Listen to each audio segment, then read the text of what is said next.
I was born in Germany. I'm a twin. My mom, she married not one but two men in the military. They were best friends in the military, actually, and but like divorced one and married another, and that's how we came into this country. Uh, so I've been in the country since I was like 5, but I used to go to Germany every summer. My mom's a doctor in the emergency room in Texas. My dad retired from the military and he lives in Ohio with a new wife.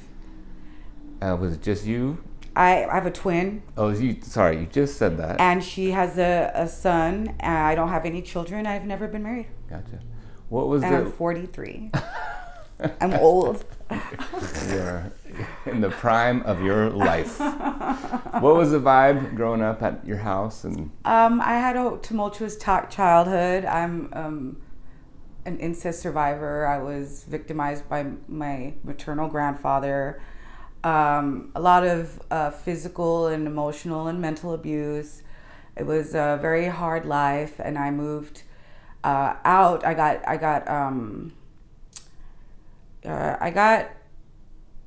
I divorced my parents basically, and became my own legal guardian when I was 16. But I turned 17 in the process. In Texas, under penal law, 17, you're like an adult. So I just emancipated myself, and I did my senior year of high school like in my own apartment. It was wow.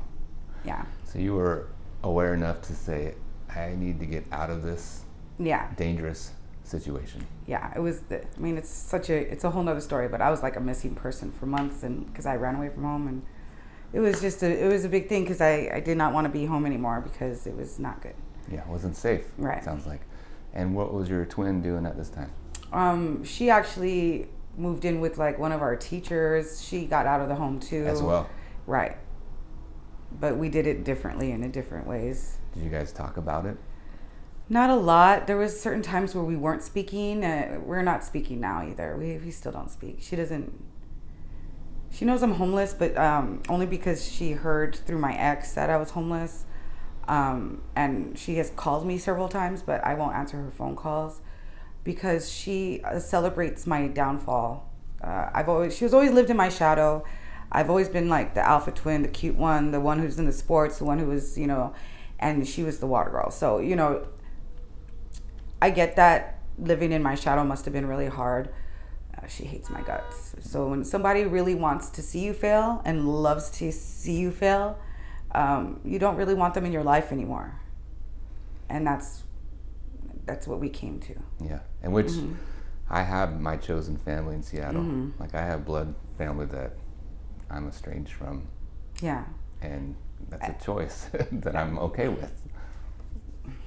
She made it so obvious that she looks forward to any of my failures, and I just didn't want that anymore. I always go like, man, life is so short. I don't have time for this in my life. Right. Like for people, if they're my blood relative or not, just right. to like, or anybody, just to like bring me down or negativity. I'm like, I don't have time for this.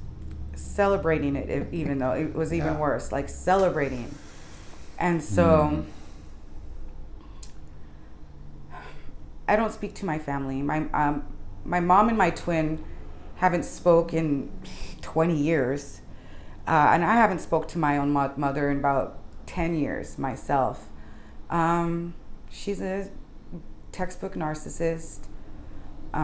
So I really don't. I miss my mom, but I miss the idea of a mom I never had, because I never really had that mom. She was very. She was only into me when I made her look good. I made her look like the number one mom with the stars, student child, and so I made her look good. So she sometimes treated me nicer than she treated like my twin, but not enough to like think it was great. It was not great. Yeah, I'm sorry. It's okay. It's like it's like a lost childhood. Like, Yeah. I don't know. I mean, I still had fun. My dad was there. He would pick us up every 2 weeks, and my mom would constantly threaten to take that visit away from us because he wasn't our real dad. My mom My mom is such a manipulator. She manipulated everything in her life to go like the way she wanted, and Used you guys as leverage. yeah, and the secrets and the lies. They're all, a lot of them are coming out now. And I mean, she didn't divorce my dad before marrying the second one, so technically she's guilty of what's it called when you married 2 times? I don't know. I mean, Can't remember. there's lots of terms now that. Yeah, Well, I mean, but this is like when you legally marry someone and then turn around and marry another person yeah, I don't know. without divorcing the person. It's called something. I don't know. I don't know what But that's called. she's like guilty of that and being like, she's wanted for that. It's crazy. So. Yeah, yeah. It all starts to come out as you get older. That's right. Well, I always am like, the truth comes out one way or another. Yes. It comes out. Yes. And it comes to light. Yes. So, well, so you're 17. You're living in your own apartment, and Yes. then what happens? I actually, wow, this is crazy. I haven't talked about this in so long. I had a boyfriend at the time, and he convinced me to drive a vehicle across the Mexican-American border. That vehicle contained 194.6 pounds of marijuana, and I got picked up by the border, patrol, or rather at the gate, really, and I went to prison for 3 years. Wow.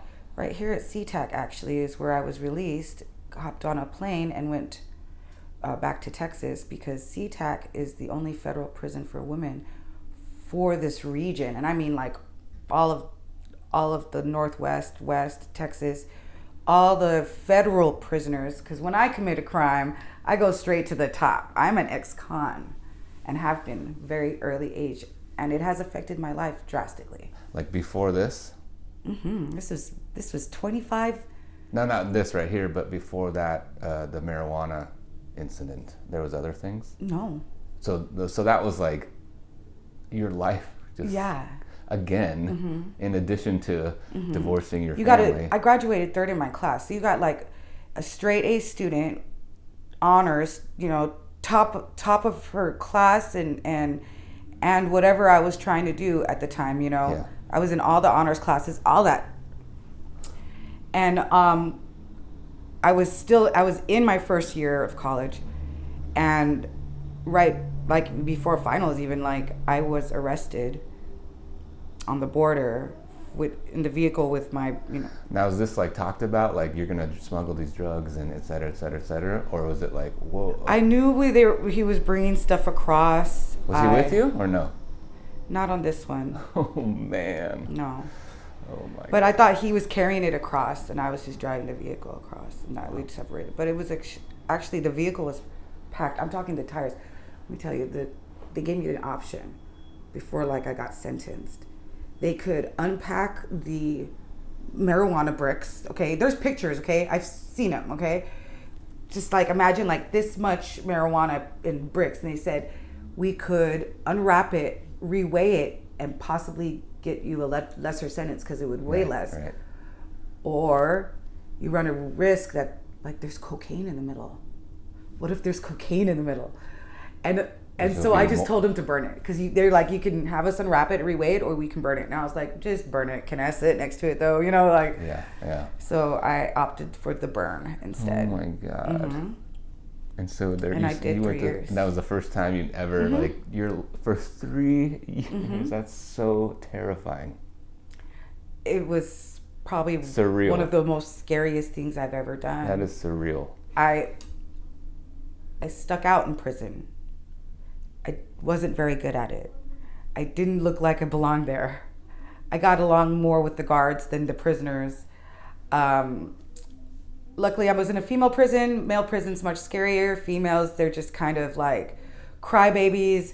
One time I was accused of stealing stamps, and my roommate, who was an old timer, like been there a long time, and I followed her rules, and like she was very strict about her sink being, you can't have any water droplets on, but I followed all her rules and everything. And when they accused me of stealing stamps or whatever, she turned around and told everybody she doesn't write any letters. And that was true. I never wrote a letter from prison. Not one. Never.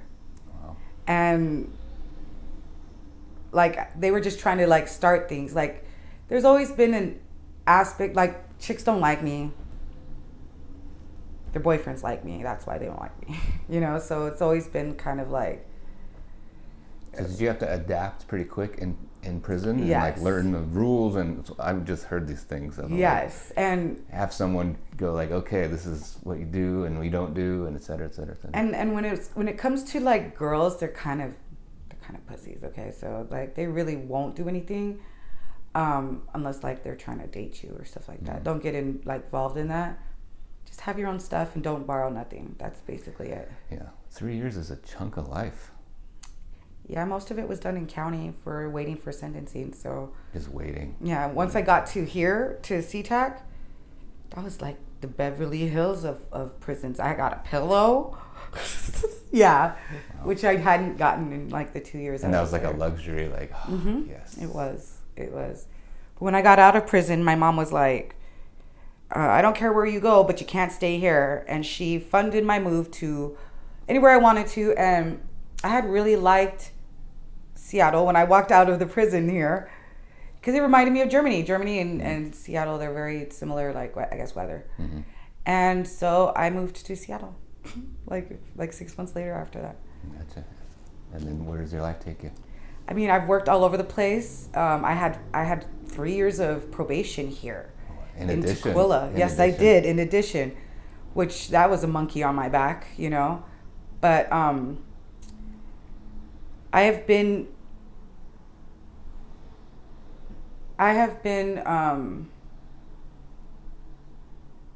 put into a box where I'm not allowed to like make anything over minimum wage. I can't succeed. I can't do most jobs. I don't pass backgrounds. Because that's on your record. Yes, and even though it's been, and I'm not even joking, like 25 Yeah. freaking years, it still chases me today. It's really hard, actually. I could have made so much more money. Yeah. I could have done so much more things, and I would have. But all I get now is my own roadblock, you know, and it's always my record. So I've lost jobs. I've gotten almost every single job I've applied to and then lost because of my record or just Like it comes out later or something? yeah. Oh, wow. I've had people pre-accept me like, you know, you're hired, blah blah blah. And then I'm sorry, I have to rescind the offer. Like I've had that happen. I've tried to lie, I've tried not to lie. I've tried to offer the incentive that I'm bonded. I've done all that shit which never works. You know what I'm saying? And I've just been sentenced for life. Yeah. Is there I don't know, is there ways to get that off your record, or is it just there for the rest of your life? I'm sure you could get it expunged somehow. But I'd never really paid. I'm sure I had like a fine or something, if I recall. But I don't know if my mom paid it or, you know what I mean? I'd have to check that. It would require money. Yeah. Which, And you'd have to get a lawyer. yeah, it require money. My guess is there's nonprofits that tackle this stuff. I always look at things as you're never the first person to go through whatever you're going through. Yeah. People have gone before you. What happened with them? Let's figure it out. But that's a big mountain to climb. I'm still struggling. So I've been on my own. I don't have kids and I've never been married. And so I've always been self-reliant. Or I've had roommates, which, you know, sucks, but you do what you have to do. But like COVID ruined my credit. Like COVID was the worst thing that ever happened. And then,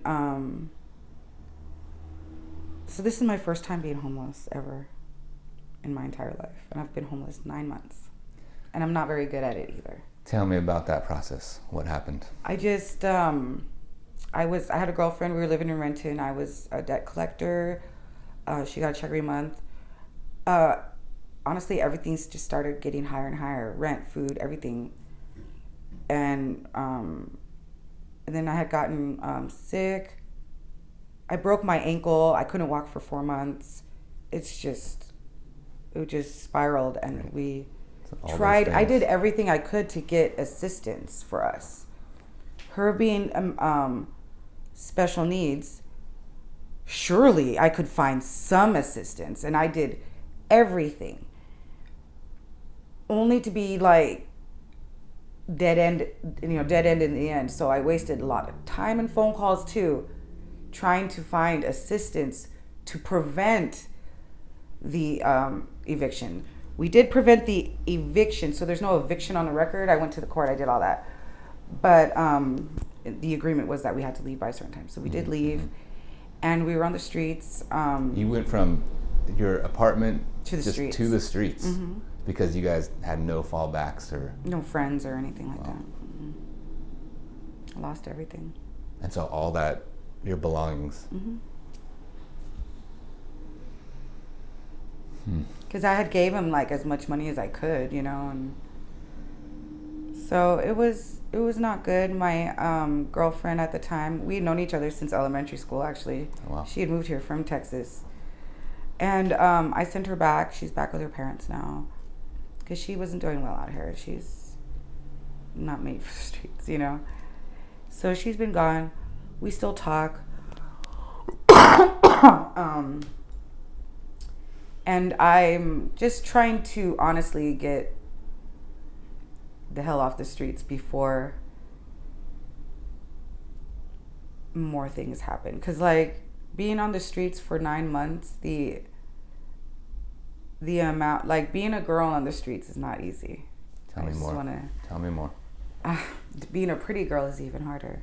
Don't be a pretty girl on the streets.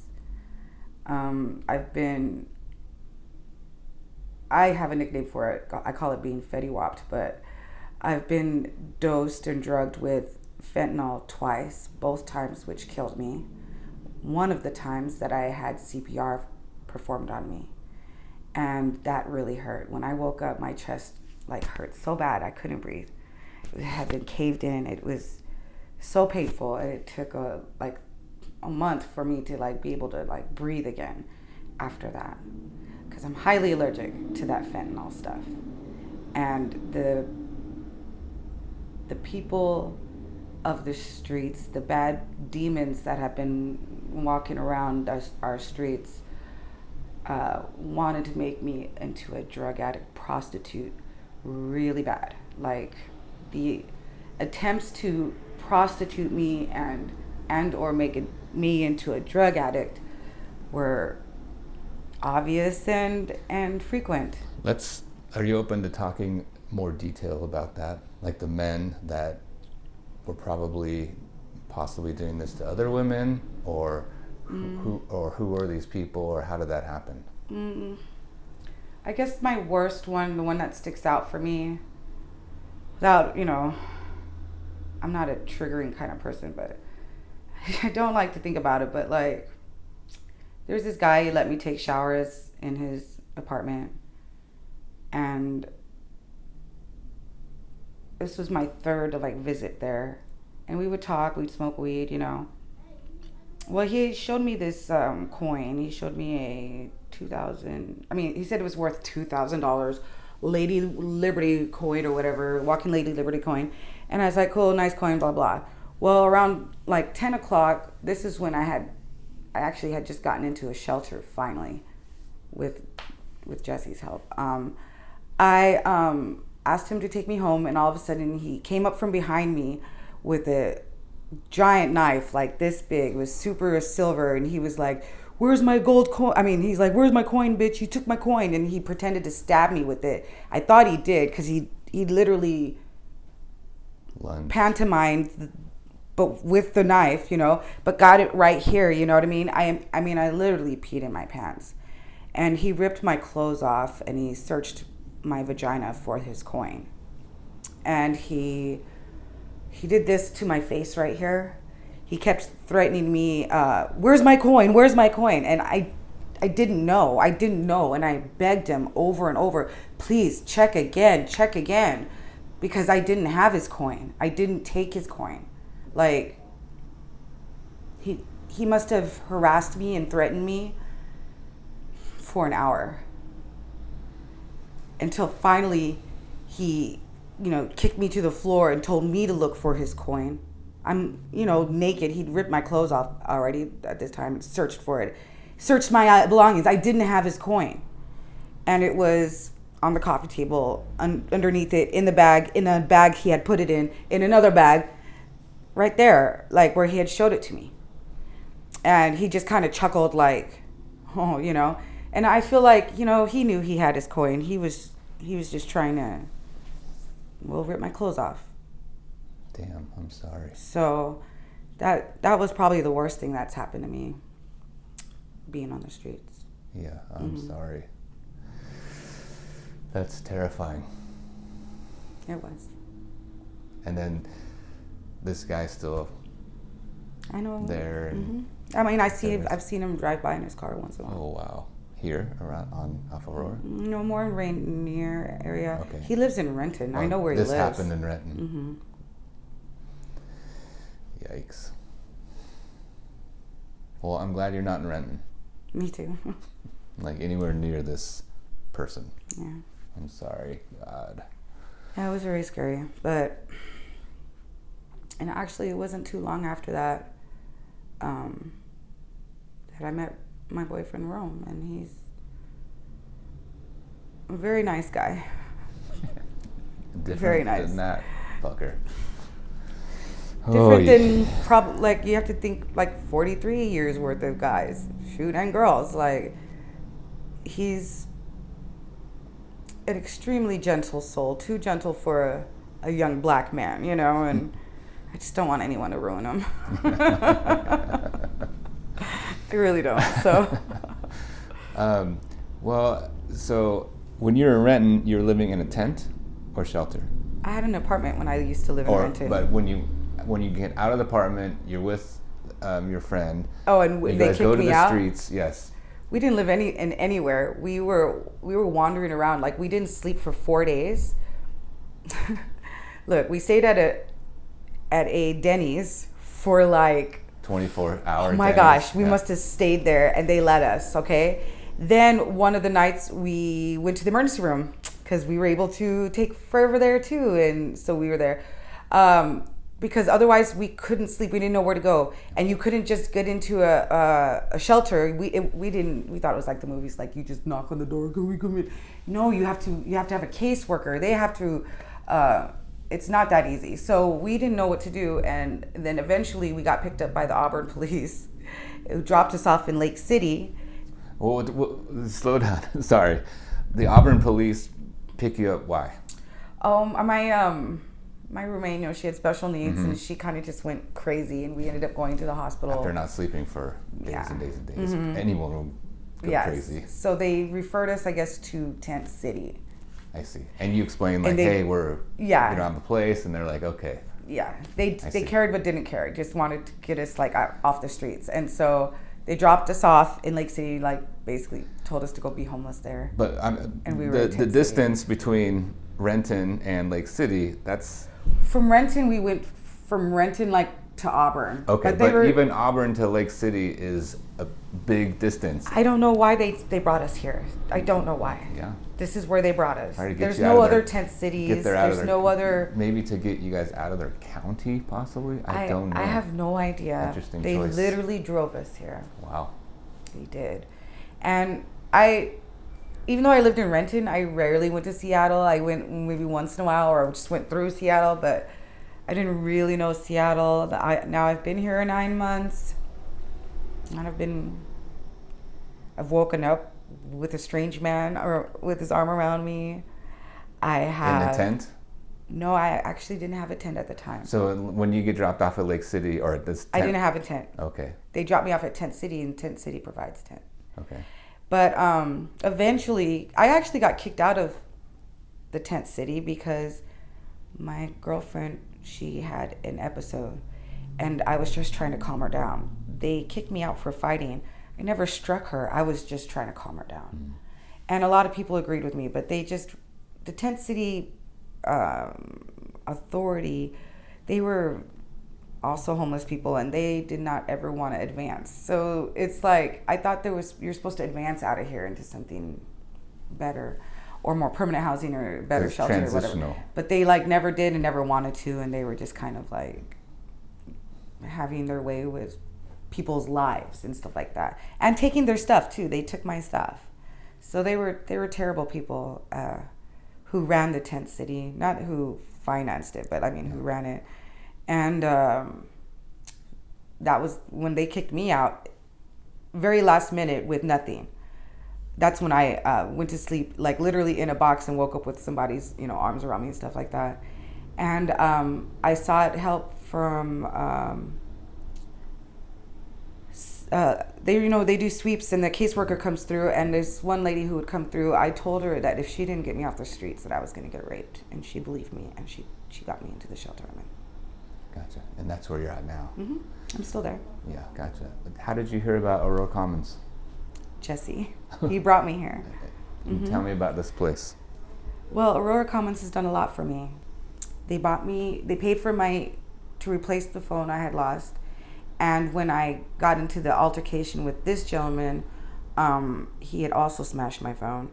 And so they replaced it again, which is extremely nice of them.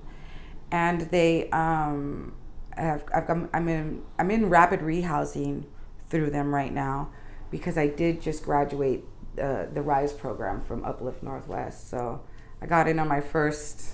Congratulations. I applied my first time I got in, because I've seen a lot of people apply and not get in, but I did get in, and I just graduated. And so I'm just hoping to get back to work as soon as possible. I mean, 1-2 jobs, I really don't care. I'm also concerned, Rome, he's very young, and I don't feel like his parents did him justice. Like, he turned 18 and they just kind of, and that was not the way you can do it. Not in this economy, and not like that. He's a young, impressionable man, and I'm so glad he's not a drug dealer or a aspiring rapper. So I just that's what you said yesterday. Those are your two. Yeah, I was like, just please don't be those. But I am concerned because single men are put on the back burner of help. Like, first is, of course, elderly, special needs. I would want them to be ahead, but he's been on the streets so long, he's starting to lose, I guess, his hope and his excitement for life. He's so young, he should be excited about life. And so I did ask my caseworker, if I got rapid rehoused, if he could just stay with me. And she said, yeah. So that would take care of 2 people, you know what I'm saying? And I just want to make money again.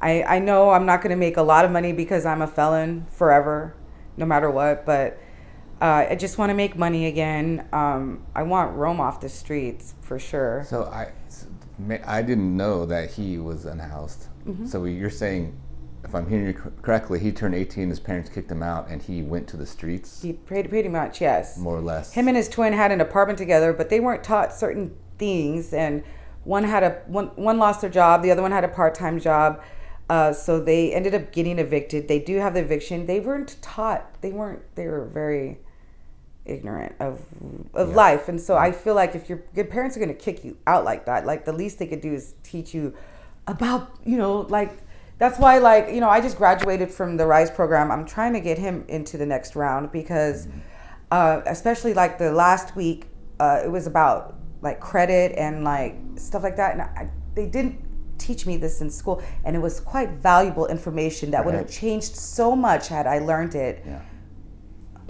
Oh, I'm sorry. Like in high school. Why don't they teach it in high school? Yeah, good question. Yeah. It actually infuriates me after all that I've learned. So, in any case, I just want, I want Rome to be excited again. So, I just want to get him off the streets. I need to get off the streets, obviously.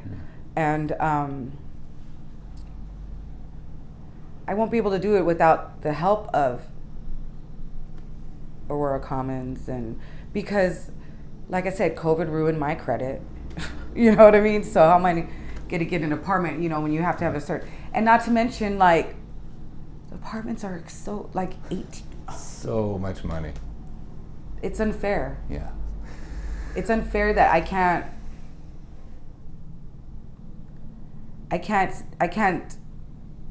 advance away from starter jobs. Like, right. Like I'm doomed for. Yeah. You're like put in this category of you can only make so much money, and then the apartments are this much money. And I've asked for chances. I've made every company I've worked for, I've made them so much money.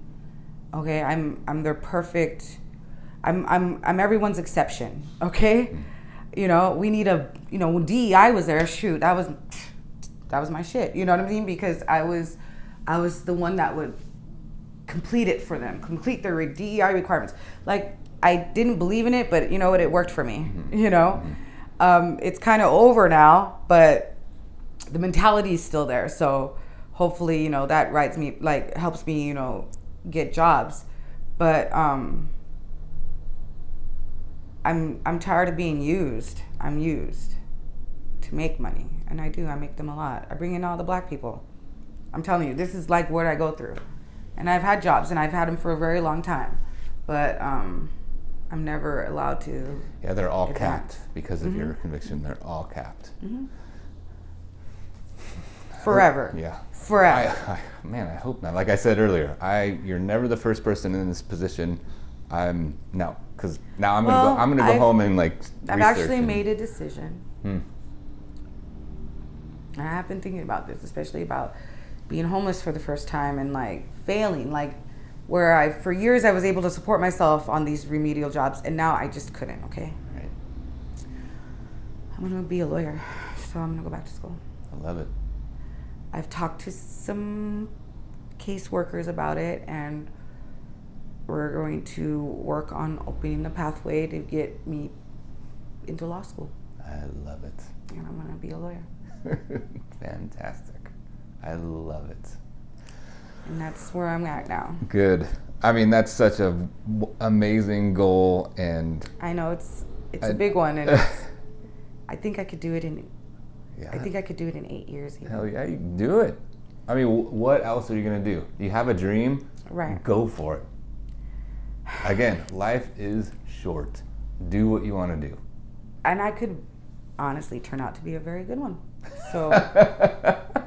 I hope every lawyer goes, I want to be a good lawyer, not like I want to be a shitty lawyer. Like, look, okay, I don't want to be a piece of shit, okay? And that's why this is a hard decision for me, okay? Because, like, even my culture, like, everyone I know, right? Oh, so you want to be a piece of shit, huh? Like, you know, I might as well be a car salesman, piece of shit, too. Like, they're synonymous with each other, you know?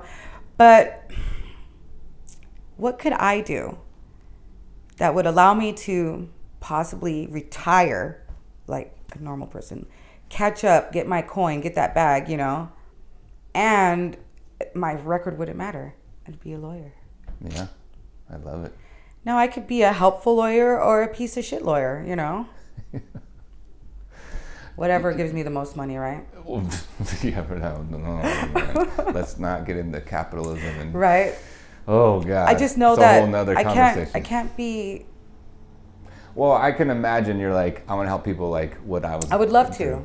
First, I need to obtain that bag first. Yeah, yeah. I think you can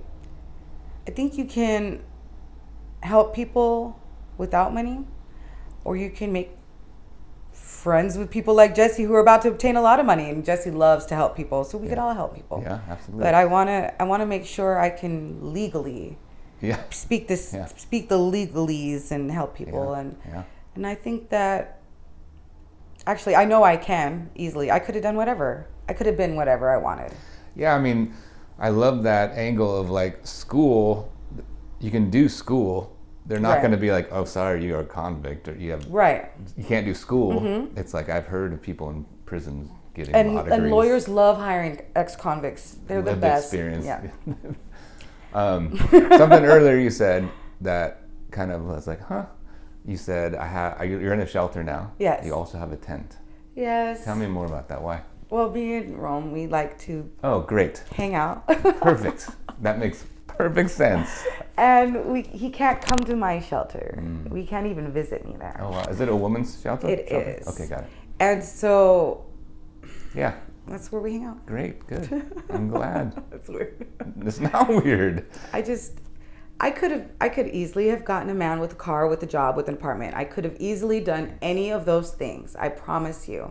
I get asked out daily. And in fact, Rome he's handling it, but he sees, like, I get hit on a lot. And sometimes they don't see, he's standing right there, like, you know?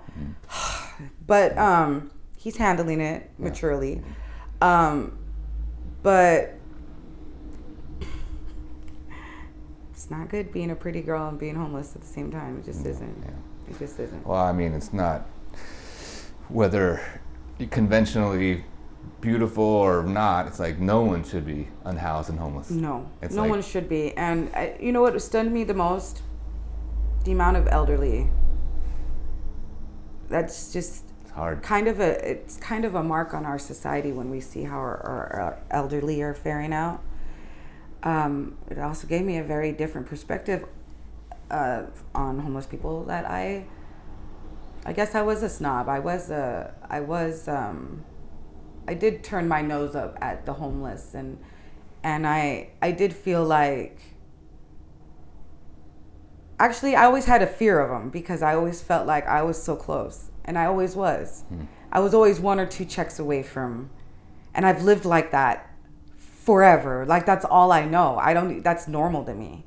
So it wasn't that I turned my nose up at them. I didn't think I was better than them. I feared that I was about to become them. And I did. Here I am. And I'm not very good at it either. I'm terrible being homeless. Is there anything, Macia, that you would want the people of Seattle to know?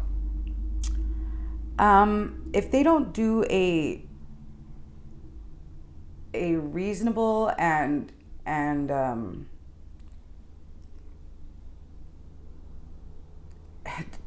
expansion of our housing, like the housing needs to be affordable. And I think that they're building fake luxury homes that aren't really luxury, but charging a fortune for them. There's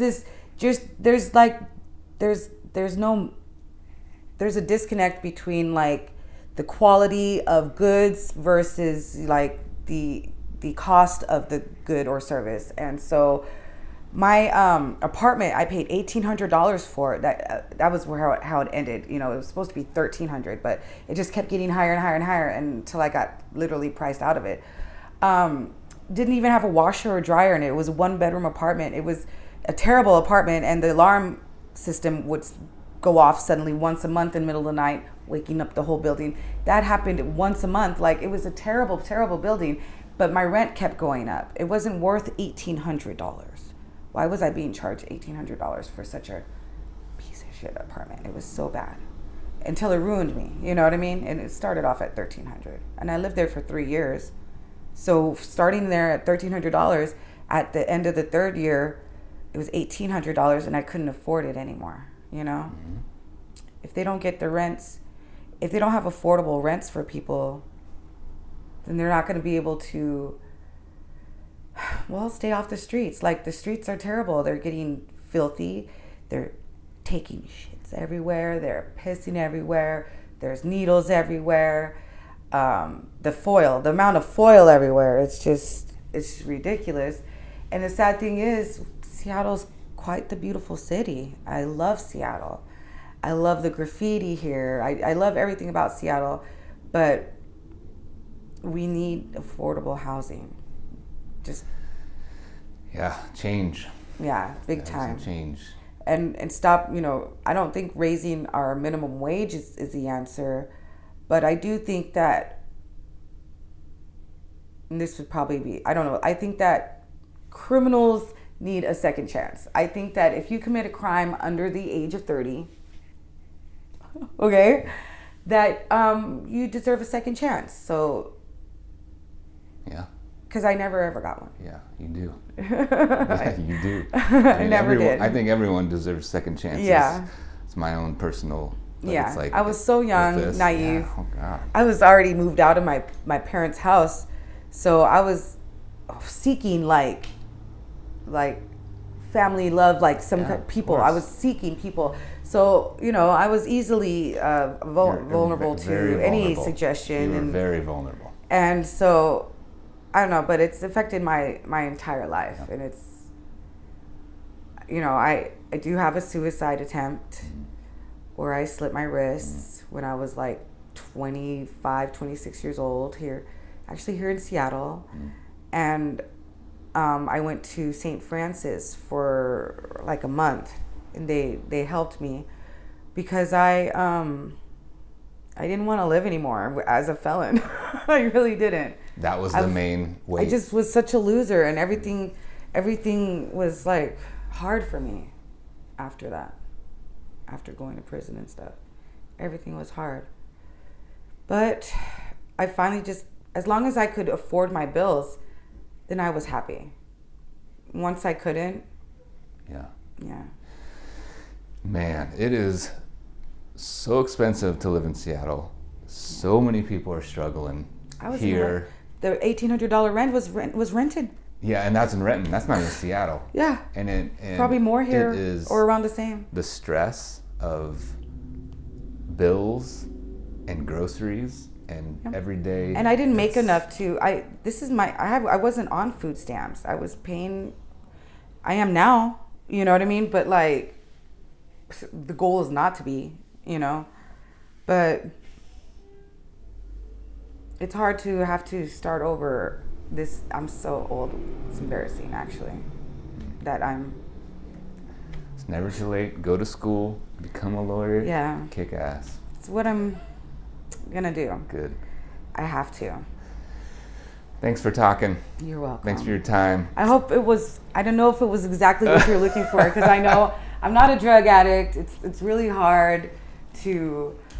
No, a lot of people think homeless people are all drug addicts, and they're not. Now, there are quite a few, and that fentanyl needs to be eliminated from American life. It's terrible. And a lot more housed people are drug addicts than unhoused people. Yes, so I agree. It's just out in the open. Yes, all right. But I have to thank all my contributors. The campaign to keep me out of prostitution has been huge. All my what do you mean? I just mean like people, like strangers, people I know, they have all contributed to keeping me from being exploited. Yeah. And so I just want to thank everyone who's helped me. Right on. All right. All right. Good to hear your voice. People at my shelter, the staff there, they're wonderful. Right on. The people here at Aurora Commons have been so good to me. Good. I'm so glad. All right. Awesome. Thank you. Thank you. I'm going to give you a hug. You open for a hug? Of course. Thank you Thank so you. much, Macia. You're very welcome. Open Thank and you. Honest and, I'm sorry. It's quite this. I have a long story. Well, but everybody's story is different.